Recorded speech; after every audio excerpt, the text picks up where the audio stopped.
वंदनीय माता जी और माँ गायत्री को प्रणाम करते हुए आइए एक बार गायत्री महामंत्र, ठीक है, कमर सीधी कर ले, दोनों हाथ गोद में, आंखें बंद।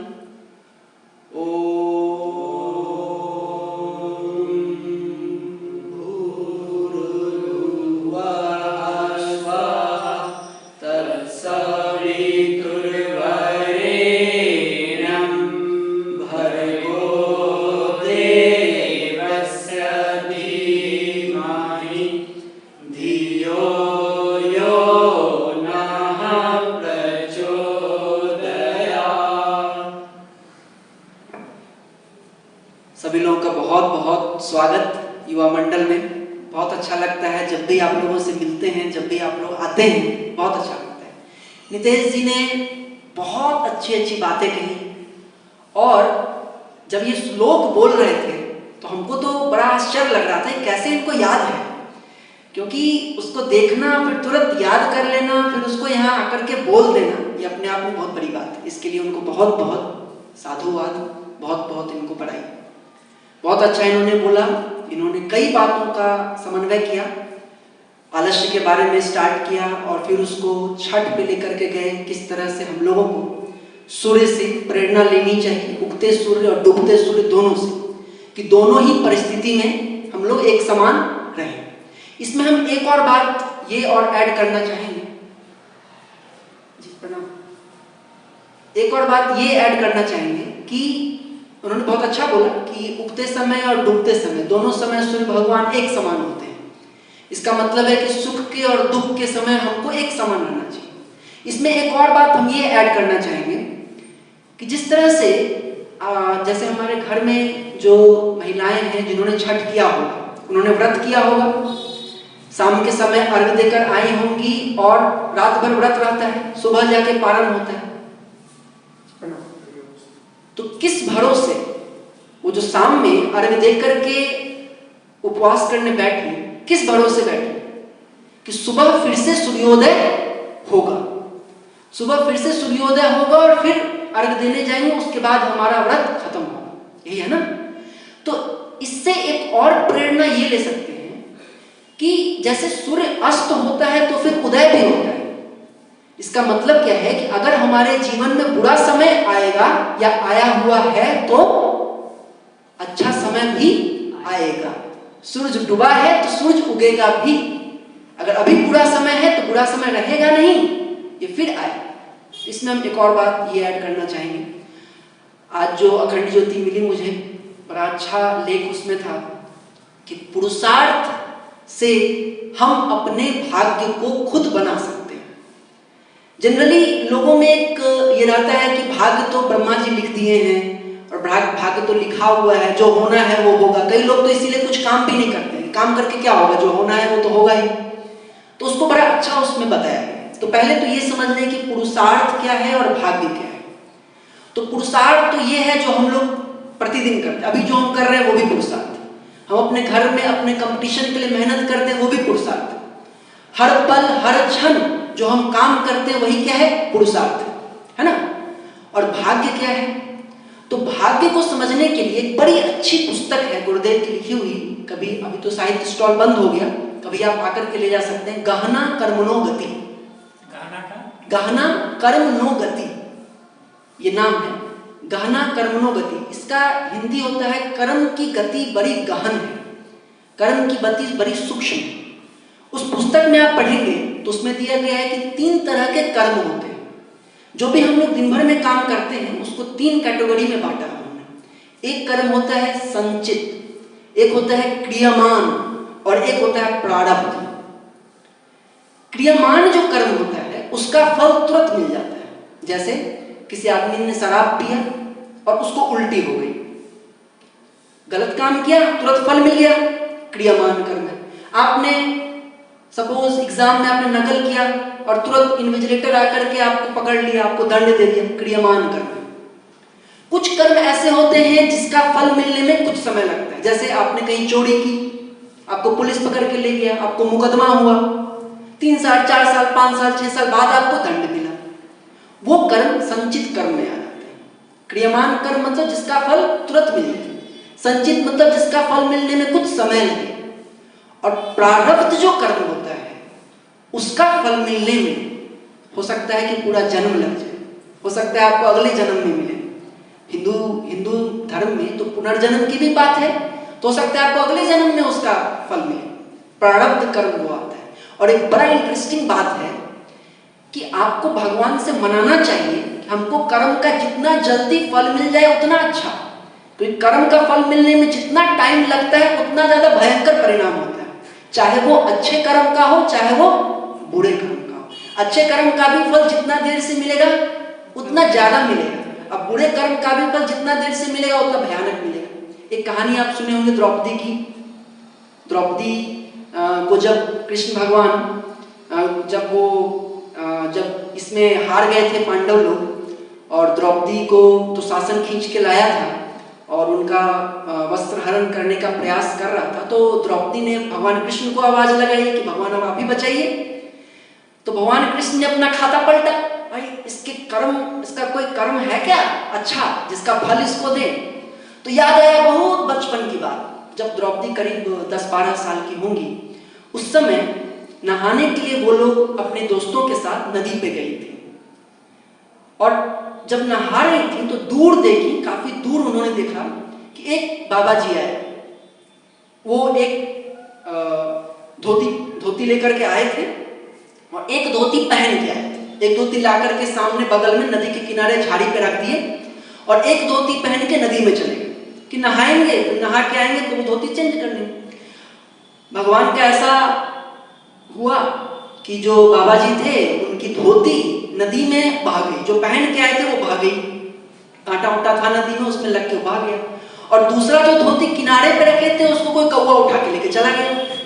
अब बाबा जी बड़ा मुसीबत में, सुबह सुबह का टाइम है, एक धोती तो नदी में बह गई, एक धोती कौवा उठा के ले गया। अब बेचारे बड़े फंस गए, नदी से निकले कैसे बाहर, है कि नहीं, शर्म स्वाभाविक है।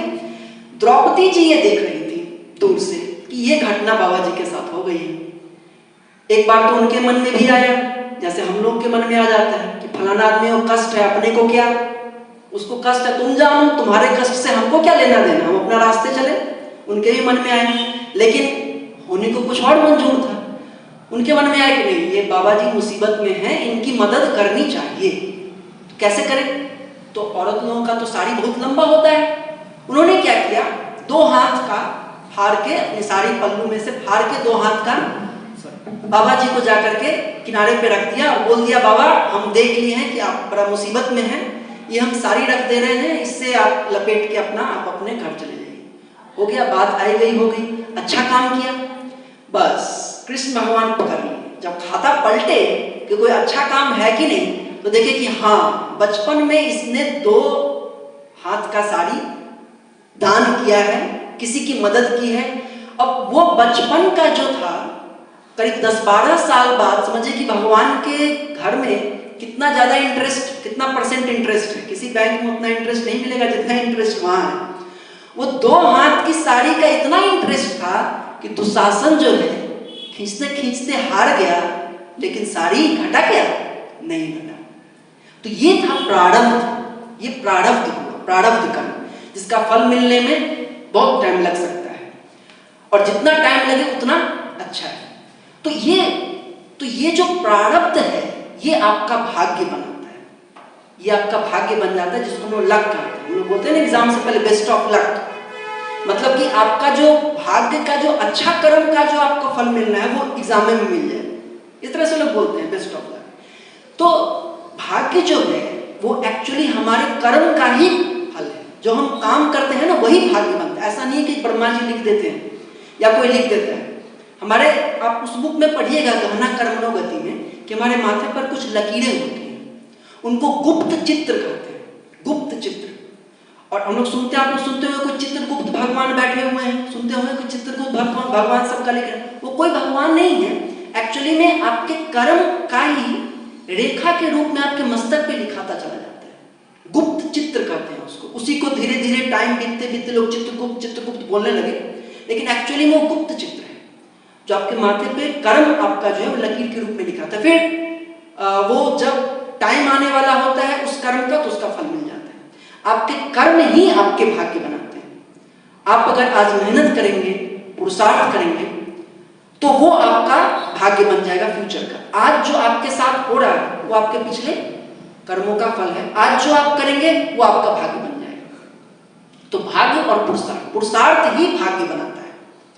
इसलिए हम लोग को जीवन में अच्छे कर्म करने चाहिए ताकि वो भाग्य बन के हमारा ही हेल्प करे। जैसे द्रौपदी की कहानी आपने सुनी, लेकिन ये तो बात आप समझ गए। लेकिन इसके अलावा एक और बड़ी अच्छी चीज उस लेख में दी गई कि जिस तरह से बहुत सारा फूस समझ रहे, जंगल झाड़ी फूस जो होता है, बहुत बड़ा फूस का ढेर हो और उसमें एक छोटी सी आप चिंगारी लगा दें तो पूरा फूस का पूरा जो जल जाता है, जल सकता है ना, पूरा फूस है, और आप एक तीली लगा दें, थोड़ा सा उसमें आग लगा दें तो पूरा का पूरा ढेर हो सकता है।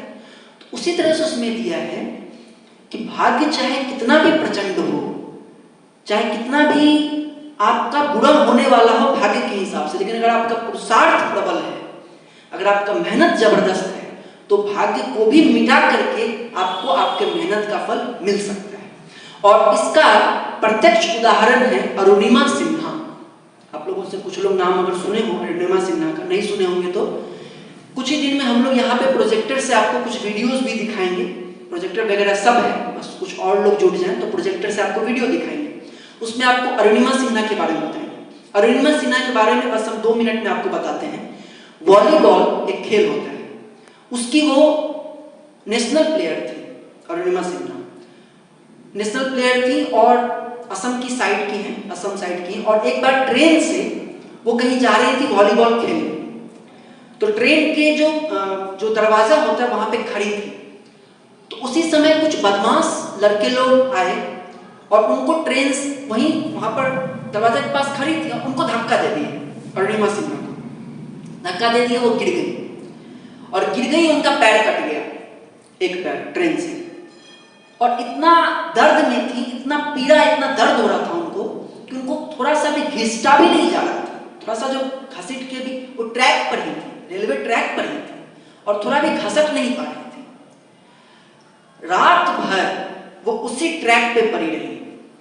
रात भर में 36 ट्रेन उस ट्रैक पर से आया गया और उनके पैर से गुजरते हुए गया। रात भर 36 ट्रेन गया। सुबह में जब लोग सब लैट्रिन करने के लिए आगे से घूमते घूमते जब आए ट्रैक के पास, तो वो देखे कि कोई लड़की है बेहोश पड़ी हुई। उसको उठा के लोग ले गए अस्पताल की, पता नहीं जिंदा है कि मर गई। 36 ट्रेन उसके पैर से, जान से गुजरा रात भर में। लेकिन जब हॉस्पिटल में गई तो संजोग से बच गई, डॉक्टर ने बचाया उनको। जब होश में आई, आप समझिएगा कितना उसका मनोबल, कितना उस लड़की का कितना हाई था उनका। जब होश में आई, उनसे जब सवाल किया गया आप क्या करोगी, तुम तो वॉलीबॉल प्लेयर थी, तुम्हारा तो पैर कट गया, अब तो तुम कुछ नहीं कर सकती हो, तुम्हारा तो भाग्य खराब है, तुम बहुत बड़ी प्लेयर बनते, लेकिन देखो तुम्हारा भाग्य, तुम्हारा तो पैर कट गया। अब अरुणिमा क्या बोलती है? बोलती है कि भगवान को मुझसे कुछ और बड़ा करवाने की इच्छा है। भगवान चाहते हैं कि हम कुछ और बड़ा करके दिखाएं, इसलिए मेरे साथ ये घटना घटी है।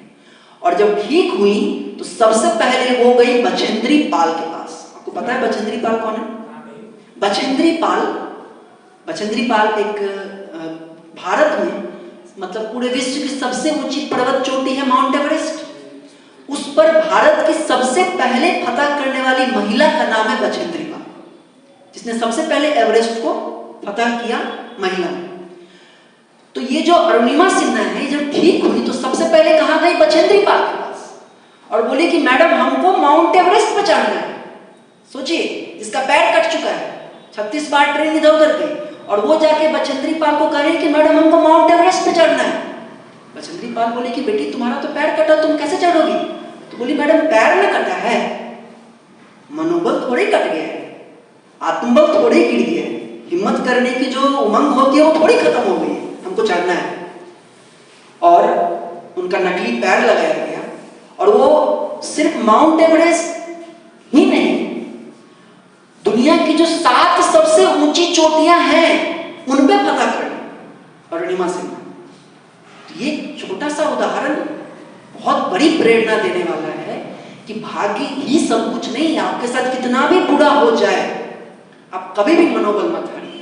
अरुणिमा सिन्हा को याद कीजिए, पैर कट गया, सब कुछ हो, फिर भी भाई हम लोग तो 2-2 पैर वाले हैं, फिर भी उतना ऊंचा चोटी चढ़ने का नहीं सोच सकते हैं। और वो औरत जो कि इतना खराब परिस्थिति हो गई तब चढ़ गई।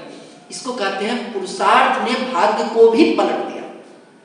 तो ऐसे ऐसी महान लोगों से हम लोग प्रेरणा लें, कभी भी मनोबल हमारा न गिरे।